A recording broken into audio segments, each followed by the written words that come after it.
Bonjour à tous. Alors aujourd'hui, je vous propose un exercice pour travailler le second degré en première avec une factorisation qu'on va faire avec une méthode qui s'appelle la méthode de l'identification. Donc l'idée ici, on va résoudre une équation du troisième degré. Alors, on n'a pas de formule de troisième degré en première ni en terminale. Elles existent, elles sont très compliquées, pas du tout pratiques, et donc on ne s'en servira pas et on ne les apprend pas. Ici, l'idée, c'est qu'on va vous aider en factorisant ce polynôme de degré 3 grâce à un indice. Et cet indice, eh bien, c'est un facteur. Ici, on vous dit que ce polynôme, eh bien, il peut se factoriser avec un facteur x-3. Voilà. Mais par contre, on ne vous donne pas eh bien, le deuxième facteur. Évidemment, c'est un facteur du deuxième degré, parce que degré 2 fois degré 1, ça donne degré 3. Et donc, vous allez devoir trouver les réels a, b et c, tout seul. Et pour les trouver, il y a plusieurs méthodes. Et celle qu'on utilise en lycée, c'est la méthode de l'identification. Je vais vous montrer ça tout de suite. C'est très important. On va donc aller doucement. Et vous pourrez vous entraîner. Je mets en pièce jointe le livre avec les exercices. Il y en a quelques-uns.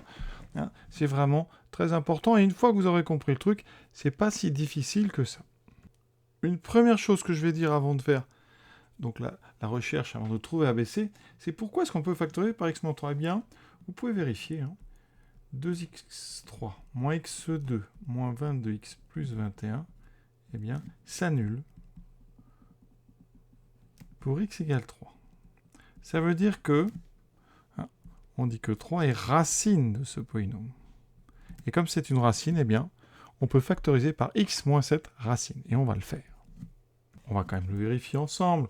2 fois 3 au cube moins 3 au carré moins 22 fois 3 plus 21, est-ce que ça fait 0 ? Alors 3 au cube, c'est 27. 2 fois 27, 54. Moins 9.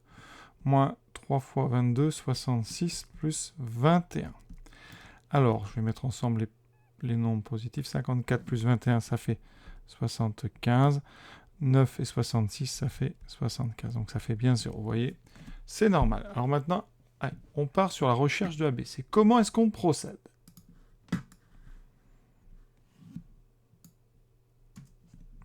La première étape, ça va être de développer le membre de droite. Donc vous partez de x-3 fois ax2 plus bx plus, et vous le développez, évidemment en utilisant la double distributivité. Ça veut dire qu'ici, la distributivité pour être plus générale, ici on va prendre ce x, on le distribue, et après on prend le moins 3 et on le distribue. Donc ça fait x fois ax2. Donc là, attention, ça fera ax3. X fois bx, donc plus bx2.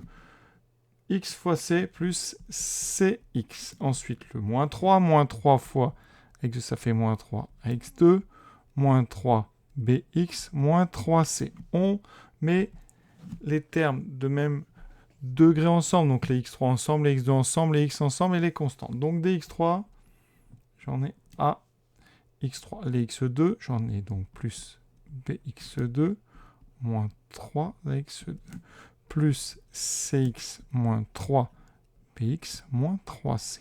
Voilà. Et maintenant, on va réduire de façon à ce que, par exemple, le x2 n'apparaisse plus dans deux termes. Donc on va factoriser. Alors x3, on n'y touche pas.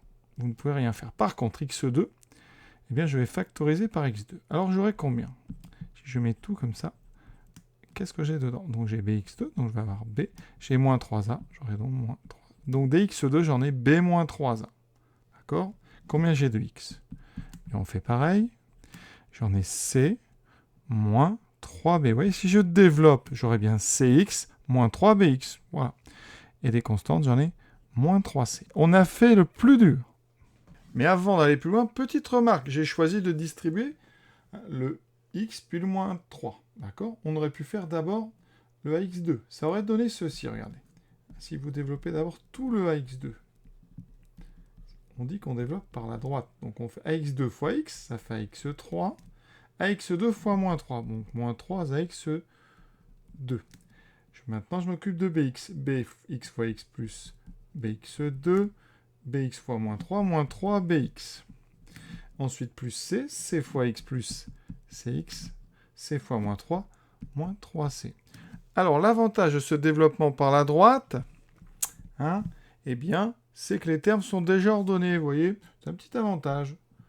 C'est pas toujours pratique, parce qu'on est moins habitué, Mais ici, vous avez les x2 ensemble, les x ensemble, et la constante et le terme en x cube. Voilà, c'est juste à remarquer. Ça vous évite de faire ma deuxième étape où je suis obligé d'ordonner. Mais vraiment, vous choisissez, vous, ce qui vous fait le plus... comment dire, ce qui vous met le plus à l'aise comme type de développement. Donc par la gauche, par la droite. L'important surtout, c'est d'avoir les 6 termes et de ne pas en oublier.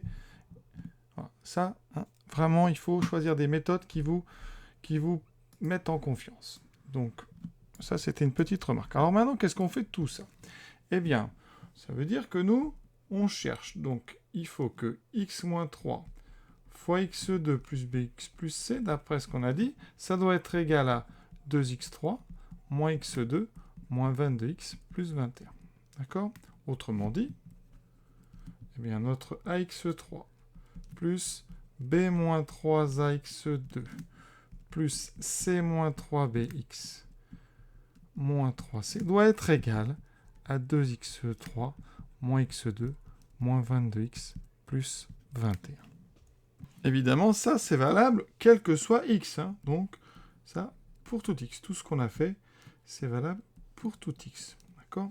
Eh bien, il y a une propriété qui dit eh bien, que deux polynômes qui sont égaux, donc pour tout x, c'est-à-dire égaux sur R, eh bien, ont les mêmes coefficients.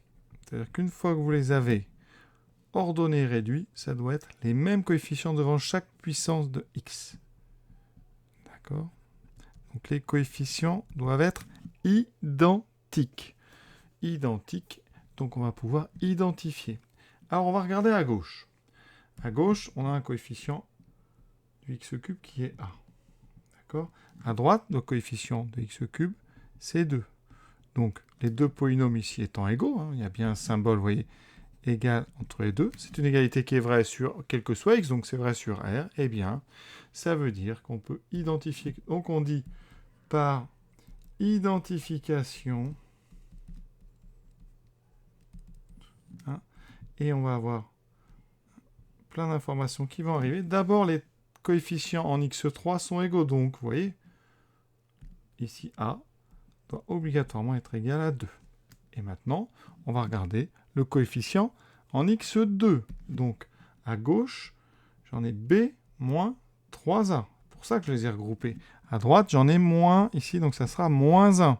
Donc, B moins 3A égale moins 1. On passe au x, C moins 3B à gauche. À droite, j'en ai moins 22. Donc, C moins 3B égale moins 22. Dernier, la constante. On a moins 3C et à droite, on a plus 21. Donc, moins 3C égale plus 21. Vous obtenez donc ici un système à 4 équations à résoudre. D'abord, la première, ici, on a déjà la valeur de A. Donc A est égal à 2. La dernière va nous donner la valeur de C. On a 21 sur moins 3, donc C vaut moins 7. Il nous reste deux lignes. Et ces deux lignes, en plus, à l'intérieur, il y a une petite sécurité. Les deux doivent marcher ensemble. Regardez. La première va nous dire que B est égal à moins 1 plus 3A. Et la deuxième va nous dire que C égale moins 22 plus 3B. Et donc, on va résoudre. Ça donne, donc toujours en haut, A égale 2. C égale moins 7. B vaut combien? Moins 1 plus 3 fois A, ça fera moins 1 plus 3 fois 2, moins 1 plus 6. Donc je trouve B égale 5. Exceptionnellement, je mets un deuxième égal ici. Et la dernière ligne, c'est une sorte de ligne de sécurité. C doit être égal à moins 22 plus 3 fois B, j'ai trouvé 15, moins 22 plus 15. Et je dois retrouver ici la même valeur que la dernière ligne. Et je trouve moins 22 plus 15, je trouve moins 7. Et vous voyez, comme on a moins 7, on a fait du bon boulot. Donc, conclusion. Première question. Eh bien, on vient de trouver que A est égal à 2, B est égal à 5 et C est égal à moins 7. Qu'est-ce qu'on fait de ces trois nombres? Eh bien, il nous donne une factorisation de notre polynôme de degré 3. Vous voyez, j'ai trouvé A égale 2, B égale 5, C égale moins 7. Donc, 2x3 moins x2 moins 22x plus 21 est égal à x moins 3. Oui, je vais remplacer ax2, ça veut dire que 2x2 plus bx plus 5x plus c qui vaut moins 7, moins 7. Et voici donc une factorisation. Et ça, eh bien, on va le mettre dans notre équation. C'est-à-dire que l'équation qu'on doit résoudre, eh bien, c'est 2x3 moins x2 moins 22x plus 21 égale 0. Donc, on résout, eh bien, x moins 3 fois 2x2 plus 5x moins 7 égale 0. Pourquoi c'est plus facile à résoudre? Parce que ce n'est plus une équation de degré 3 développée. C'est une équation de degré 3, mais qui a été factorisée. En quelque sorte, une équation produit. Et quand on a une équation produit à résoudre, eh bien, un produit est nul. L'un des facteurs est nul. Donc, x moins 3 égale 0. Ou 2x2 plus 5x moins 7 égale 0. Et vous voyez que notre problème de degré 3 n'est plus un problème de degré 3. On a ici un problème de degré 1, x moins 3 égale 0, donc x égale 3. On vient de trouver une solution. Et maintenant, il va falloir résoudre cette équation qui est du second degré. Et pour résoudre une équation du second degré, eh bien, on a besoin du discriminant. Donc, résolvons 2x2 plus 5x moins 7 égale 0. On a un a qui vaut 2, un b qui vaut 5, et un c qui vaut moins 7. C'est ce qu'on avait trouvé dans notre résolution de système. Ce sont donc les coefficients de notre équation du second degré. Je calcule le discriminant, b carré moins 4 ac. Ici, c'est b carré, donc 5. A, c'est 2. C, c'est moins 7. On fait très attention. 25. Moins fois moins plus. 2 fois 4, 8 fois 7, 56. Et je trouve ici 81. Ça tombe bien, c'est un carré. C'est un nombre strictement positif, donc on a deux solutions qui vont être différentes. La première, x1, moins b, moins 5, moins racine de 81 qui vaut 9, sur 2a qui vaut 4, moins 9, moins 5, moins 14, sur 4. On simplifie par 2. Et ici, je trouve donc moins 7 demi. Et une deuxième solution, x2, moins 5 plus 9 sur 4. Ça fera donc moins 5 plus 9, 4 sur 4. Et je trouve 1. Conclusion. Ici, on a donc deux solutions. X égale moins 7 demi ou x égale 1. Bilan. Notre équation a trois solutions. 3, moins 7 demi et 1. Juste pour information, voici la courbe donc de notre expression du degré 3. Et vous pouvez remarquer sur GeoGebra, elle s'annule bien en moins 3,5, en 1 et en 3. Autrement dit, quand je dis qu'elle s'annule, c'est que la courbe passe par l'axe des abscisses, au niveau des abscisses moins 3,5, donc moins 7 demi, en 1 et en 3. Donc ça confirme bien les trois solutions qu'on a trouvées à notre équation. Voilà, cet exercice est terminé. J'espère que ça commence à rentrer et je vous souhaite une bonne fin de journée à tous et n'hésitez pas bien sûr à vous entraîner sur d'autres exemples.